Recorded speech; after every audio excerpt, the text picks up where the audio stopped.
Morning ಎಲ್ರಿಗೂ ಸಿಂಚಿ cute ಫ್ಯಾಮಿಲಿಗೆ ಸ್ವಾಗತ. ಎಲ್ಲರೂ ಚೆನ್ನಾಗಿದ್ದೀರಾ ಅನ್ಕೋತೀನಿ. ನಾನಂತೂ ತುಂಬ ಚೆನ್ನಾಗಿದ್ದೀನಿ. ಇಲ್ಲಿ ನಾವು ಉಡುಪಿಯಲ್ಲಿ ರೂಮ್ನ ಚೆಕ್ಔಟ್ ಮಾಡ್ತಿದ್ದೀವಿ. ನೈಟ್ 10:30ಗೆ ನಾವು ಇಲ್ಲಿಗೆ ಬಂದು, ಹಂಗಾಗಿ ಸರಿಯಾಗಿ ವಿಡಿಯೋನ ಮಾಡೋಕ್ಕಾಗಲಿಲ್ಲ. ಯಾಕೆಂತಂದರೆ ರಾತ್ರಿ ಸರಿಯಾಗಿ ರೂಮ್ಸು ಸಿಕ್ಕಲಿಲ್ಲ, ಹೋಟೆಲ್ಸು ಸಿಕ್ಕಲಿಲ್ಲ. ಮತ್ತು ಇಲ್ಲಿ ರೂಮ್ಸ್ ಅಂತೂ 1000 ರುಪೀಸ್ ರೇಂಜ್ ಕೊಡೋದು ತುಂಬ ಗಲೀಜಾಗಿ ಚೆನ್ನಾಗೇ ಇರಲಿಲ್ಲ. ಹಂಗಾಗಿ ಸ್ವಲ್ಪ ಜಾಸ್ತಿ ಆದರೂ ಪರವಾಗಿಲ್ಲ, ಚೆನ್ನಾಗಿರೋ ರೂಮ್ ಮಾಡೋದ ಅಂತೇಳ್ಬಿಟ್ಟು ಇಲ್ಲಿ ಉಡುಪಿಲಿ ಇಲ್ಲಿ ಒಂದು ರೂಮ್ಗೆ 2000 ಆಯಿತು. ಬರೀ ಡಬಲ್ ಕಾಟ್ ಅಷ್ಟೇ ಇರೋದು ಒಂದು ರೂಮಲ್ಲಿ. ಹಂಗಾಗಿ ನಾವು 2 ರೂಮ್ನ ತೊಗೊಂಡು 6 ಮೆಂಬರ್ಸ್ ಇದ್ದೋ ಅಂತ ಹೇಳ್ಬಿಟ್ಟು ಇದಾದಮೇಲೆ ನನ್ನ ಮನೆಯಲ್ಲಿ ಫಿಶ್ ಟ್ಯಾಂಕ್ ತುಂಬ ನೋಡ್ಕೊಂಡು ನಿಂತಿದ್ದು. ನಾವಿಲ್ಲಿ ದೇವಸ್ಥಾನಕ್ಕೆ ಬಂದು ಎಲ್ಲ ಕ್ಯೂ ನಿಂತಿದ್ದು. ಕ್ಯೂರಕ್ಕೆ ನಮಗೆ ಉಪ್ಪು ಇಟ್ಕೊಳ್ತಿಲ್ಲ, ಹಂಗಾಗಿ ನಾನು ಫುಲ್ ಇಟ್ಕೊಳಕ್ಕಾಗಲ್ಲ, ಅಲ್ಲಿ ಸೈಡಲ್ಲಿ ಕೂಗ್ತಿರಲ್ಲ. ಆಮೇಲೆ ಕ್ಯೂ ಮುಂದೆ ಹೋದ್ಮೇಲೆ ಹೋಗಿ ಜಾಯ್ನ್ ಆಗಿದ್ರಾಯಿತು ಮತ್ತು ಅಂತ ಹೇಳ್ಬಿಟ್ಟು ಒಳ್ಳೆ ಆಟ ಆಡ್ಸ್ಕೊಂಡು ನಿಂತಿದ್ದೆ. ಅಲ್ಲಿ ಕ್ಯೂ ನಿಂತಿರೋರೆಲ್ಲ ಇಲ್ಲಿ ಆಟ ಆಡೋಕ್ಕೆ. ಮತ್ತು ಅಲ್ಲಿ ಅಂಗಡಿಲಿ ಹೋಗ್ಬಿಟ್ಟು ಏನು ಆಟ ಸಾಮಾನು ಇರುತ್ತೆ ಅದು ಇಟ್ಕೊಂಡು ಬಂದ್ಬಿಡೋಳು. ಬೇಕು ಅಂತ ನಾವು ಹೋಗಿ ಇಟ್ಕೊಟ್ಟು ಬರೋದಾಗೋದು. ಅದು ಬೇಡ ಕಣಮ್ಮಂದ್ರೆ ಕೇಳ್ತಿರ್ಲಿಲ್ಲ, ಸಿಕ್ಕಾಬಿಟ್ಟು ಆಟ ಅವಳು ಬೇಕು ಅಂತೇಳಿ. ಅದಾದಮೇಲೆ ದೇವಸ್ಥಾನದಿಂದ ಸ್ನಾನ ಮುಗಿಸ್ಕೊಂಡು ನಾವಿಲ್ಲಿ ಫಿಶ್ ಮಾರ್ಕೆಟ್ಗೆ ಬಂದು ಉಡುಪಿನಲ್ಲಿ ಬಂದುಬಿಟ್ಟು ಇಲ್ಲಿ ಫಿಶ್ ಎಲ್ಲ ಇರುತ್ತೆ ನೋಡೋದ ಅಂತೇಳಿ ಬಂದು ಇದು ಫಿಶ್ ಇರುತ್ತೆ ಅಂತ. ಬಟ್ ನಾವು ಬರೋಷ್ಟೆಲ್ಲ ಆಲ್ರೆಡಿ ಲೇಟ್ ಆಗಿಬಿಟ್ಟಿತ್ತು. ಹಂಗಾಗಿ ಫಿಶ್ ಎಲ್ಲ ಲೋಡ್ ಮಾಡಿಬಿಟ್ಟಿದ್ರು. ಹಾಗಾಗಿ ನಾವು ನೋಡೋಕ್ಕಾಗಲ್ಲ. ಬಟ್ ಬೋಟ್ ಗಿಟ್ಟೆಲ್ಲ ನೋಡಿಕೊಂಡು ನೆಕ್ಸ್ಟ್ ಇಲ್ಲಿ ಒಂದು ಬೋಟ್ ಬಂತು ಫುಲ್ಲು ಅದು ಅನ್ಲೋಡ್ ಮಾಡೋಕ್ಕೆ ಅಂತ ಹೇಳ್ಬಿಟ್ಟು.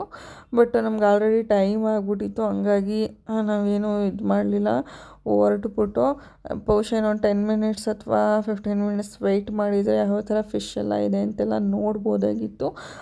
ಅಂದರೆ ನಮಗೆ ಟೈಮ್ ಇರಲಿಲ್ಲ, ಇನ್ನೂ ತಿಂಡಿ ತಿಂದಿಲ್ಲ, ತುಂಬ ಹೊಟ್ಟೆ ಹಸಿತಿತ್ತು. ಹಂಗಾಗಿ ನಾವು ತಿಂಡಿ ಎಲ್ಲ ತಿನ್ನೋಷ್ಟರಲ್ಲಿ ಲೇಟ್ ಆಗಿಬಿಡುತ್ತೆ ಅಂತೇಳ್ಬಿಟ್ಟು ನೋಡಿದ್ರಾಯ್ತು ಅಂತೇಳ್ಬಿಟ್ಟು ಹೊರಟು.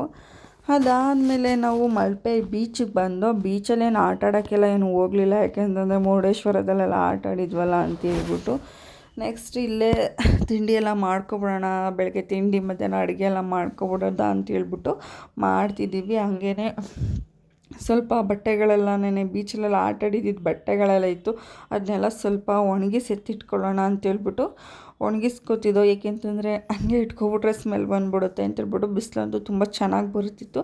ಹಂಗಾಗಿ ಒಣಗಿಸೆಲ್ಲ ಎತ್ತಿಕ್ಕೊಬಿಡೋಣ ಅಂತೇಳ್ಬಿಟ್ಟು ಒಣಗಿಸ್ಕೊತಿದ್ರು ನಮ್ಮ ಆಂಟಿ. ನಾನೆಲ್ಲನೂ ತರಕಾರಿ ಎಲ್ಲ ಕಟ್ ಮಾಡಿದ್ದೆ. ಏನೋ ಟೊಮೊಟೊ ಬಾತ್ ಮಾಡೋದ ಅಂತೇಳ್ಬಿಟ್ಟು ಅಮ್ಮ ಟೊಮೊಟೊ ಬಾತ್ ಮಾಡಿದ್ರು. ನಾನು ಅದಾದಮೇಲೆ ಎಲ್ಲ ಕಟ್ ಮಾಡಿಕೊಟ್ಟೆ. ನಾನು ಬೆಳಗ್ಗೆ ತಿಂಡಿಗೆ ಅಂತೇಳಿ ಟೊಮೊಟೊ ಬಾತು ಮತ್ತು ಮಧ್ಯಾಹ್ನ ಊಟಕ್ಕೆ ಅಂತೇಳ್ಬಿಟ್ಟು ತರಕಾರಿ ಸಾಂಬಾರನ್ನ ಮಾಡಿ ರೆಡಿ ಮಾಡಿ ಇಟ್ಕೊಂಡು, ಅದಾದಮೇಲೆ ಎಲ್ಲ ಮಾಡಿಕೊಂಡು ಶ್ರೇಯಾಂಕ್ ಅವರೆಲ್ಲ ಸ್ವಲ್ಪ ಬೀಚೆಲ್ಲ ನೋಡ್ಕೊಬರ್ತೀನಿ ಅಂತೇಳ್ಬಿಟ್ಟು ಹೋಗಿದ್ರು. ಅಷ್ಟರಲ್ಲಿ ನಾವು ತಿಂಡಿ ಎಲ್ಲ ರೆಡಿ ಮಾಡಿಕೊಂಡು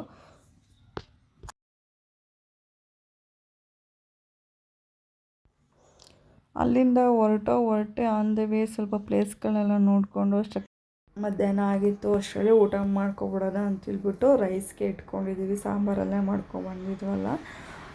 ಶ್ರೇಯಾ ಮತ್ತು ನಮ್ಮಪ್ಪ ಅಲ್ಲೇ ದೇವಸ್ಥಾನದಲ್ಲಿ ಊಟ ಮಾಡಿದರು. ಕಟೀಲಿಗೆ ಹೋಗಿದ್ದು ಅವರು ಅಲ್ಲೇ ಊಟ ಮಾಡಿಕೊಂಡ್ರು. ಬಟ್ ನಮಗಿನ್ನೂ ಹೊಟ್ಟೆ ಹಸಿತಿಲ್ಲ, ಬೇಡ ಅಂತೇಳ್ಬಿಟ್ಟು ನಾವು ಊಟ ಮಾಡಲಿಲ್ಲ. ಅವರಲ್ಲೇ ಊಟ ಮಾಡಿಕೊಂಡ್ರು. ನಾವಿಲ್ಲಿ ಕಟೀಲಿನಲ್ಲಿ ನಾನು ವೀಡಿಯೋನೇ ಮಾಡ್ಕೊಂಡಿಲ್ಲ, ಸ್ವಲ್ಪ ಶಾರ್ಟ್ ಆಯಿತು ವೀಡಿಯೋ ಅನ್ಕೋತೀನಿ. ಲಾಸ್ಟಲ್ಲಿ ತುಂಬ ಸ್ಟ್ರೈನ್ ಆಯಿತು. ಹಂಗಾಗಿ ಸ್ವಲ್ಪ ವೀಡಿಯೋಸ್ ಮಾಡೋದು ನಾನು ಕಮ್ಮಿ ಮಾಡಿಬಿಟ್ಟೆ. ಪಾಪುನೂ ಮೇಂಟೈನ್ ಮಾಡಿಕೊಂಡು ವೀಡಿಯೋನೂ ಮಾಡೋಕ್ಕಾಗಲಿಲ್ಲ ನನಗೆ. ಸ್ವಲ್ಪ ಕಮ್ಮಿ ಶಾರ್ಟ್ಸ್ ಇದೆ ಅಷ್ಟೇ. ಅದಾದಮೇಲೆ ಅಲ್ಲೆಲ್ಲ ಮುಗಿಸ್ಕೊಂಡು ಇಲ್ಲಿ ನಾವು ಧರ್ಮಸ್ಥಳಕ್ಕೆ ಬಂದು ಅಂದವೇ ಬರಬೇಕಾದ್ರೆ ರಾಮನ ಟೆಂಪಲ್ಗೆ ಹೋಗಿರೋ. ಬಟ್ ಅಲ್ಲೆಲ್ಲ ಬಿಡಿ ಫೋನ್ ಒಳಗಡೆ ಅಲೋ ಇಲ್ಲ. ಹಂಗಾಗಿ ಸರಿ ಅಂತೇಳ್ಬಿಟ್ಟು ಇಲ್ಲಿ ಧರ್ಮಸ್ಥಳಕ್ಕೆ ಬಂದು ಧರ್ಮಸ್ಥಳದಲ್ಲಿ ದರ್ಶನ ಮಾಡ್ಕೊಳ್ಳೋಣ ಅಂತೇಳ್ಬಿಟ್ಟು ಹೋಗಿ ದರ್ಶನ ಎಲ್ಲ ಮುಗಿಸ್ಕೊಂಡು ರೂಮ್ಗೆ ಹೋದೋ. ಇಲ್ಲಿ ರೂಮ್ ಮಾತ್ರ ಚೆನ್ನಾಗಿ ಸಿಕ್ತು. ಬಟ್ ಇಲ್ಲಿ ನಾವು ಇದ್ರ ರೂಮ್ ಏನು ಮಾಡಲಿಲ್ಲ, ಮಾಮೂಲಿ ಗೌರ್ನಮೆಂಟಿಂದ ಅವೈಲಬಲ್ ಇರುತ್ತಲ್ಲ ಅಂಥ ರೂಮ್ಸ್ನೇ ಮಾಡಿಕೊಂಡು ಸುಮ್ಗೆ. ಅಲ್ಲೂ ಮೊನ್ನೆ ಉಡುಪಿಲಂತೂ ರೂಮ್ಗೆ ಒಂದು 3-4 ಸಾವಿರ ರೂಪಾಯಿ ಆಗ್ಬಿಟ್ಟೈತೆ. ಅಲ್ಲಿ ಒಂದೇ ದಿನಕ್ಕೆ ಒಂದು 3-4 ಸಾವಿರ ರೂಪಾಯಿ ಆಗ್ಬಿಡ್ತು ನಮಗೆ. ಆಯಿತು ಅಂತೇಳ್ಬಿಟ್ಟು ಇಲ್ಲಿ ದರ್ಶನ ಎಲ್ಲ ಮುಗಿಸ್ಕೊಂಡು ಅಲ್ಲೇ ದೇವಸ್ಥಾನದಲ್ಲಿ ಊಟ ಎಲ್ಲ ಮಾಡಿಕೊಂಡು ಹೊರಟು. ಆಮೇಲೆ ಇಲ್ಲಿ ಪಾಪು ಅಲ್ಲಿ ಅವ್ರು ಆಟ ಆಡ್ತಿರೋ ಆಟ ಸಾಮಾನೆಲ್ಲ ನೋಡ್ತಿದ್ಲು. ಹಂಗಾಗಿ ಅವಳಿಗೂ ಆಟ ಸಾಮಾನೆಲ್ಲ ಕೊಡಿಸ್ಕೊಂಡು ಅಲ್ಲಿ ಸ್ವಲ್ಪ ಚಾಟ್ಸ್ ಅದು ಇದು ತಿಂದ್ಕೊಂಡು ನಾವು ನೆಕ್ಸ್ಟ್ ರೂಮ್ಗೆ ಹೋಗೋಣ ಅಂತೇಳ್ಬಿಟ್ಟು ಬಂದೋ.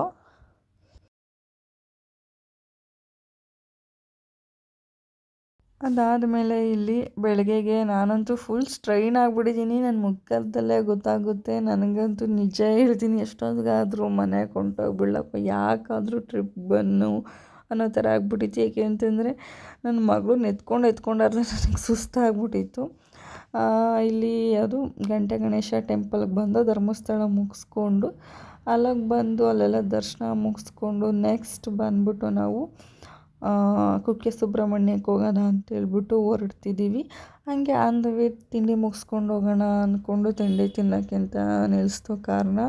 ನಮ್ಮಮ್ಮ ಅಂತೂ ನನ್ನ ಕೈಲಿ ಅಡುಗೆ ಮಾಡೋಕ್ಕಾಗಲ್ಲ, ನಂಗೆ ಸ್ಟ್ರೈನ್ ಆಗಿಬಿಟ್ಟೈತೆ ಅಂತಂದ್ರೆ ಸರಿ ಆಯಿತು ಹೋಟ್ಲಲ್ಲೇ ತಿನ್ಕೊಳ್ಳೋಣ ಅಂತ ಹೇಳ್ಬಿಟ್ಟು ಪಾಪಗೂ ಇಡ್ಲಿ ತೊಗೊಂಡು ಅವ್ಳಿಗೂ ತಿನ್ನಿಸ್ಕೊಂಡು ನಾನು ತಿಂಡಿ ಎಲ್ಲ ತಿಂದ್ಕೊಂಡೆ.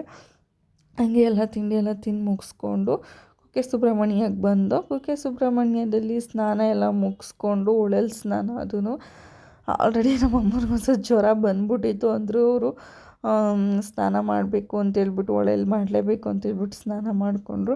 ಕುಕ್ಕೆ ಸುಬ್ರಹ್ಮಣ್ಯದಲ್ಲಿ ದರ್ಶನ ಎಲ್ಲ ಮುಗಿಸ್ಕೊಂಡು ಮನೆಗೆ ಹೊರಡೋಣ ಅಂತ ಹೊರಟು ಕುಕ್ಕೆ ಸುಬ್ರಹ್ಮಣ್ಯದಿಂದ ಕುಶಾಲನಗರಕ್ಕೆ ಬಂದು ಕುಶಾಲನಗರದಲ್ಲಿ ಊಟ ಮಾಡ್ಕೊಳ್ಳೋಣ ಇಲ್ಲೇ ಹೋಟ್ಲಲ್ಲಿ ಅಂತೇಳ್ಬಿಟ್ಟು ಮಧ್ಯಾಹ್ನ ಆಲ್ರೆಡಿ 2:30 ಆಗಿತ್ತು.